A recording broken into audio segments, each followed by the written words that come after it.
L'heure est venue pour vous de nous quitter. Nous vous avions prévenu. Oui, en cet après-midi, nous enfonçons un à un les clous sur le cercueil de la Macronie. À l'heure où la triste page de vos 7 ans de saccage social se tourne enfin, vous avez choisi la dernière trace que vous souhaitiez laisser dans l'histoire. Étrangler les Français, saccager nos services publics, appauvrir les plus pauvres pour enrichir les plus riches. Tout y est dans ce plan d'austérité de fin d'année.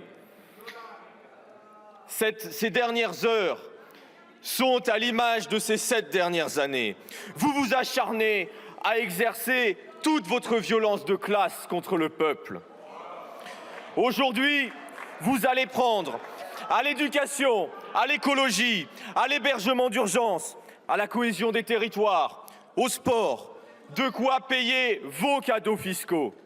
6,4 milliards de coupes budgétaires pour le malheur des pauvres, pour financer 7 milliards d'euros de gavage des actionnaires et des multinationales. Aujourd'hui, vous allez partir, mais vous resterez à jamais les défenseurs d'une caste d'infimes privilégiés. Vous resterez à jamais les bourreaux des plus pauvres. Une fois de plus, lorsqu'il s'agit de protéger ceux qui s'engraissent, en détruisant nos écoles, la planète, en diminuant l'investissement productif, vous allez retrouver vos complices habituels du Rassemblement national. Ceux qui versent de chaudes larmes sur les ouvriers et s'apprêtent à voter ce texte qui les poignarde dans le dos. Oui, il y a en effet dans ce texte 1,2 milliard d'annulations sur France 2030. À l'heure où toutes les usines ferment, cet argent ne pourrait-il pas servir à quelque chose? Je pense notamment aux ouvriers d'ArcelorMittal, dont l'usine doit disparaître à Reims et à Denain, où 20 000 emplois sont en danger, notamment à Dunkerque. Pendant que vous gavez les patrons, les ouvriers crèvent, vous brisez des vies et des familles. Familles brisées.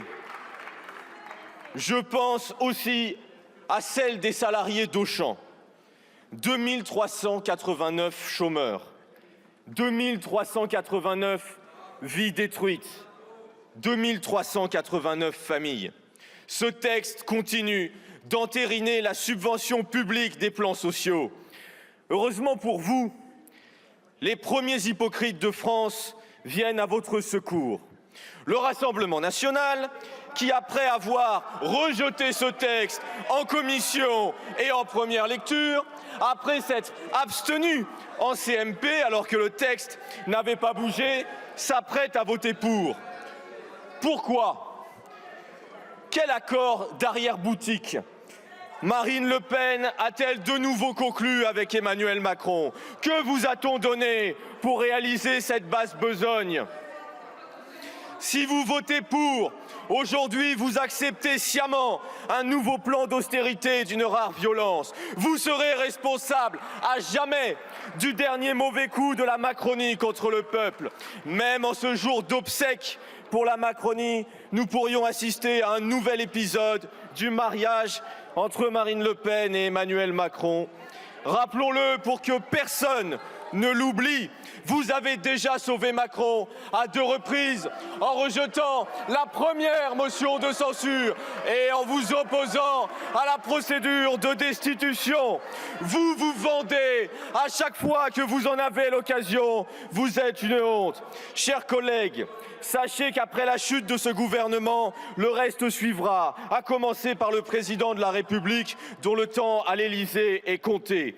En République, on ne gouverne pas contre le peuple, on ne vole pas les élections en toute impunité. Toutes celles et ceux qui, jusqu'au bout, auront participé à pourrir la vie des Français finiront par devoir l'assumer dans les urnes. Alors, chers collègues, aujourd'hui, nous avons l'occasion de renvoyer non seulement ce gouvernement, mais aussi leurs derniers méfaits. À l'heure de refermer le cercueil, n'oublions pas d'y glisser ce plan d'austérité. Je ne sais pas si on peut souhaiter à la Macronie de reposer en paix, mais au moins, vous foutrez la paix aux Français. Je vous remercie, monsieur le député.